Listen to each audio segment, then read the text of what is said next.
Big thanks to Kamada Joe for sponsoring this episode. I drenched this steak in Worcestershire sauce, dry-aged it for 40 days, and the end result was not what I expected.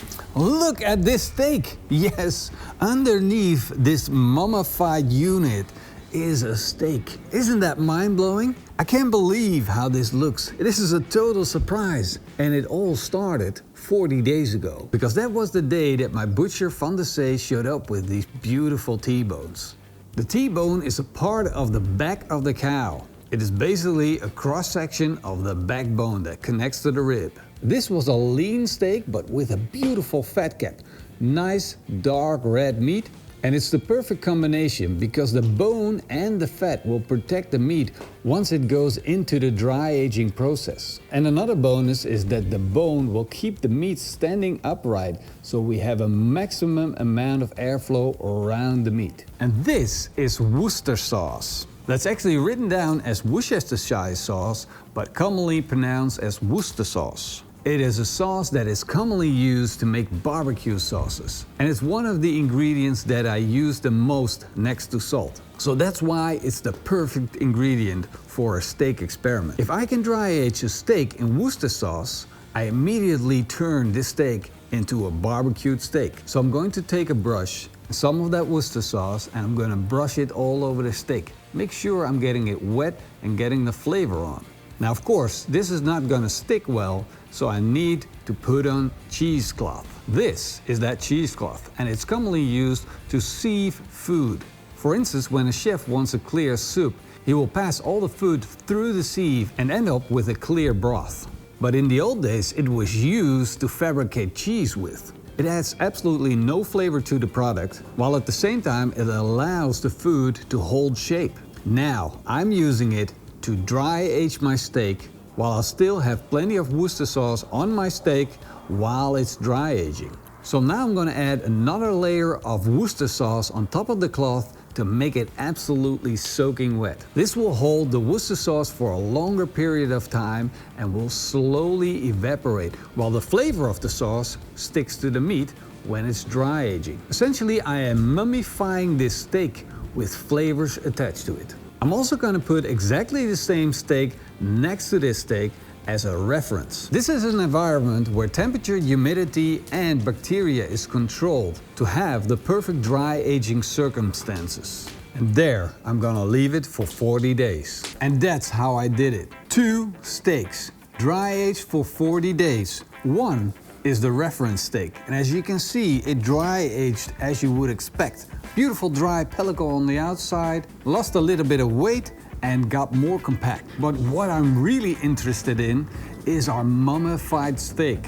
Let's start off with the smell. It has a beautiful light smell. I would have expected a heavy Worcestershire sauce, dark smell, a fragrance. But now, it just smells like beef. Beautiful light beef with a hint of aroma of the Worcestershire. Now let's talk about the looks. The cheesecloth completely hardened up and got attached to the steak, but overall there's nothing special to see on the outside. The cheesecloth is really strongly connected to the meat, and I actually have to apply a little bit of force to get it off. That's how well the cheesecloth works when dry aging.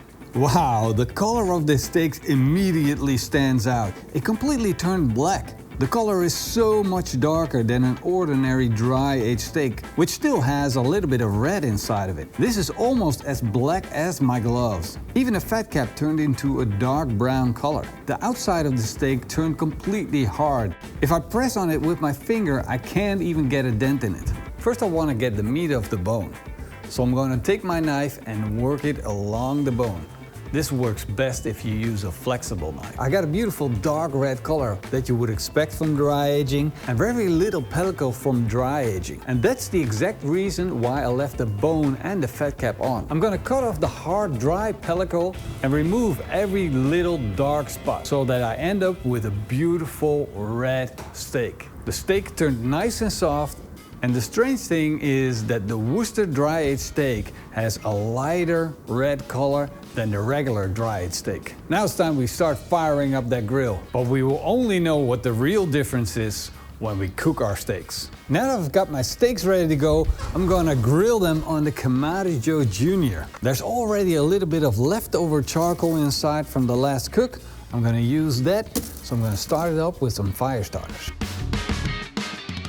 Once my charcoal's lit up, I'm gonna add a chunk of smoke wood. Then I'm gonna put in the heat deflector, put the grill grate in. I'm gonna let these steaks cook indirect first, so they can pick up a little bit of smoke flavor and come up to temperature at the same time. Of course, I'm gonna stick in a thermometer to make sure that I get the right temperatures. Now I'm gonna close the lid and let these steaks smoke. I just got the notification the steaks have a core temperature of 52 degrees Celsius, so I'm gonna take them off, let them rest, and then I'm gonna grill them until the outside has a nice crunch to it.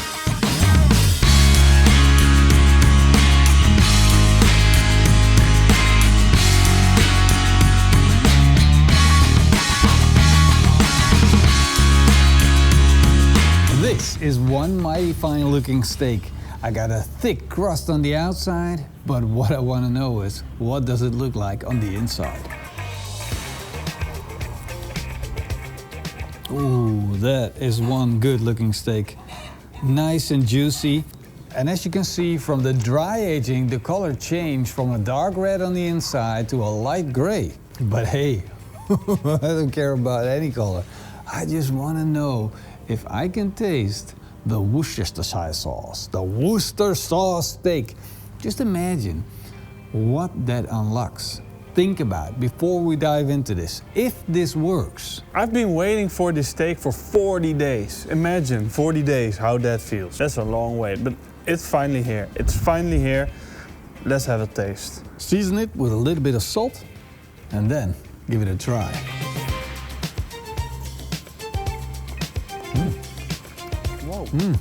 I didn't expect that. It's really there. I was thinking, I don't know, cheesecloth, dry aging. Dry aging in itself is already a heavy thing. And then smoking it on the barbecue, already a heavy thing. And then still, at the end of all those tiny little tricks, Worcester comes forth. So, does this work? I taste it.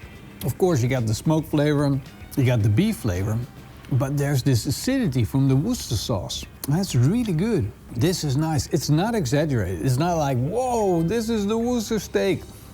It's there, slightly in the back, and I'm enjoying it. It's a sort of acidity that comes through. But does that really mean there's a huge difference? We're gonna find out. This is a normal 40 days dry aged steak. Oh yeah. Now I know there's a clear difference. The dry aged steak without the Worcester sauce is almost like a grass-fed cow. It has a lot of iron in it. But with the Worcester steak, the iron flavor kind of disappears into the background, and in return you get this extra beefy flavor. It's like this is more of a grain-fed, beefy steak version of the dry aged steak. That's so cool. We just did that with Worcester sauce. Totally different than Worcester steak. You miss the acidity, it has that smoke flavor, of course, because we did the same thing to it. I think this is a success. In my opinion, this is freaking awesome, because what we just unlocked is making a grass-fed steak taste like a grain-fed steak and giving it like really steaky flavor. It's like steak just popped out of the steak. I would even consider this a bit of a boring steak. Yeah, that's the downside of this. This steak is now infinitely more better than I didn't expect this to happen. No. If you're wondering, should I dry age my steak with Worcester sauce? The answer is a big yes. And I want to thank all the patrons and the YouTube members and everybody that is watching this video right now. Comment down below what you think of this experiment, and comment down below if you have another experiment that we absolutely have to do. Thank you guys for watching. Until the next time, and eetsmakelijk! And keep on grilling. That's right. And do whatever you want with Worcester sauce. Worcestershire sauce. Worcester sauce. It's Worcester sauce.